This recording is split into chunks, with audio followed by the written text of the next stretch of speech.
Musk Starlink will offer satellite internet services in Elon mask की company Starlink अब भारत में satellite internet service देने जा रही है।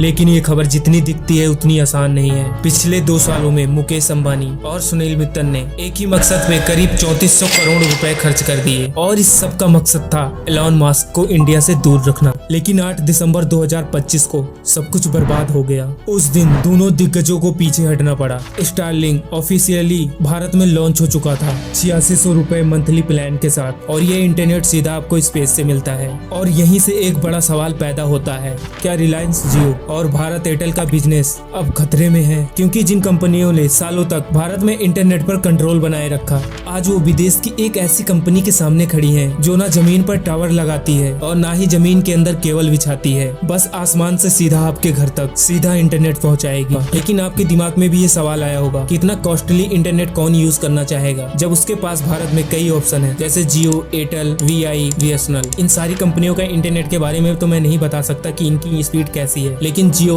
इंटरनेट स्पीड के मामले में भारत में नंबर 1 पर है और एयरटेल उसके बाद आती है और उसके बाद बाकी कंपनियां आती हैं। तो फिर क्यों लोग स्टारलिंक में खर्चा करना चाहेंगे, जो कि उसका कॉस्ट जियो से मंथली प्लान के हिसाब से काफी ज्यादा है। लेकिन असली कहानी स्टारलिंक की कीमत की नहीं है। असली सवाल ये है, वो अंबानी जिन्होंने कभी किसी के सामने हार नहीं मानी, उन्होंने एलॉन मास्क के सामने पीछे हटना क्यों चुना? आखिर क्यों? सरकार ने उनकी 34 करोड़ की दलील क्यों अनदेखी कर दी? और सबसे खतरनाक सवाल आने वाला है कुछ ही दिनों में, ऐसा क्या होने वाला है जो भारत के टेलीकॉम सेक्टर को हमेशा के लिए बदल देगा? क्योंकि ये सिर्फ एक इंटरनेट की कहानी नहीं है, ये 43 बिलियन डॉलर की एक पूरी इंडस्ट्री की लड़ाई है और एक ऐसी टेक्नोलॉजी की बात है जो या तो देश के लिए गेम चेंजर बनेगी या फिर एक साइलेंट डिजास्टर। तो आगे कुछ मिनटों में मैं आपको वो सब बताने वाला हूँ जो ये मेन स्ट्रीम मीडिया कभी भी नहीं बताएगी। लेकिन उससे पहले एक जरूरी बात समझते हैं, स्टारलिंक काम कैसे करती है। जैसे अब जियो, वीआई, बीएसएनएल जैसी कंपनियां जमीन पर इंफ्रास्ट्रक्चर बनाती आई हैं, फाइबर केबल, मोबाइल टावर और बिजली का पूरा सिस्टम, हर गांव, हर शहर फिजिकली सब कुछ खड़ा करना पड़ता है। लेकिन स्टारलिंक का मॉडल पूरी तरह अलग है। एलॉन मास्क की कंपनी स्पेस एक्स 7000 प्लस 800 से ज्यादा सैटेलाइट स्पेस में भेज चुकी है। ये सैटेलाइट लो अर्थ ऑर्बिट में घूमती हैं, मतलब जमीन से सिर्फ 550 से 1200 किलोमीटर ऊपर। अब इसे तुलना में रखिए ट्रेडिशनल सैटेलाइट के जो ऊपर जो करीब 35 किलोमीटर ऊंचाई पर होती हैं। यही फर्क सब कुछ बदल देती हैं। स्टारलिंक की लेटेंसी सिर्फ 20 से 40 मिलीसेकेंड, जबकि पूरे सैटेलाइट इंटरनेट में ये 600 मिलीसेकेंड से भी ज्यादा होती हैं। असली दुनिया में इसका मतलब केन्या में यूजर्स को 100 एमबीबीपीएस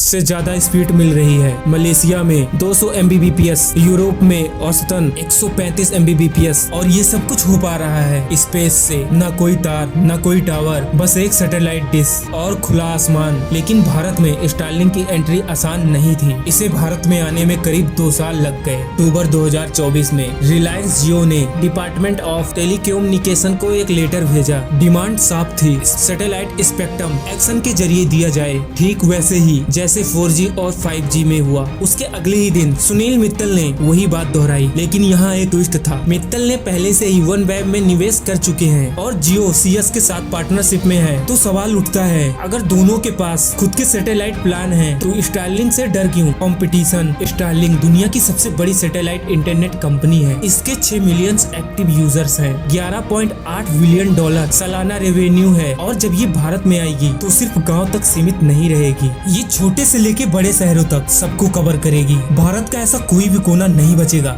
जहां पर इंटरनेट ठीक से ना चले। आपको हर जगह इंटरनेट स्पीड अच्छे से मिलेगी। भारत का ऐसा कोई भी कोना नहीं बचेगा जहां स्टारलिंक का इंटरनेट ना पहुंच सके। हर जगह एंट्री। फिर 16 अक्टूबर 2024 को सरकार ने फैसला सुना दिया, सैटेलाइट स्पेक्ट्रम ऑप्शन से नहीं दिया जाएगा। यहाँ पर अंबानी और मित्तल पहली बार हार गए और एलॉन मास्क ने बस एक लाइन लिखी, थैंक यू इंडिया। लेकिन ये कहानी यहीं पर खत्म नहीं होती। असली सवाल अब भी बाकी है, स्टारलिंक के आने से भारत में वाकई क्या बदलने वाला है और क्या ये बदलाव हमेशा पक्ष में होगा या फिर हमारे लिए खिलाफ भी जा सकता है? क्योंकि टेक्नोलॉजी कभी न्यूट्रल नहीं होती। जिस तरह से हम उसका इस्तेमाल करते हैं वही तय करता है कि वो भविष्य बनेगी या खतरा। तो आज की डॉक्यूमेंट्री वीडियो आपको कैसी लगी मुझे कमेंट करके बताना, और अगर आप इस चैनल पर नए हो तो चैनल को सब्सक्राइब कर देना। और आप कमेंट करके बताना स्टारलिंक के भारत में आने से क्या आप खुश हो, इसके प्राइस को लेकर आपका क्या मानना है, नीचे कमेंट बॉक्स में जरूर कमेंट करना। मिलते हैं अगली वीडियो में।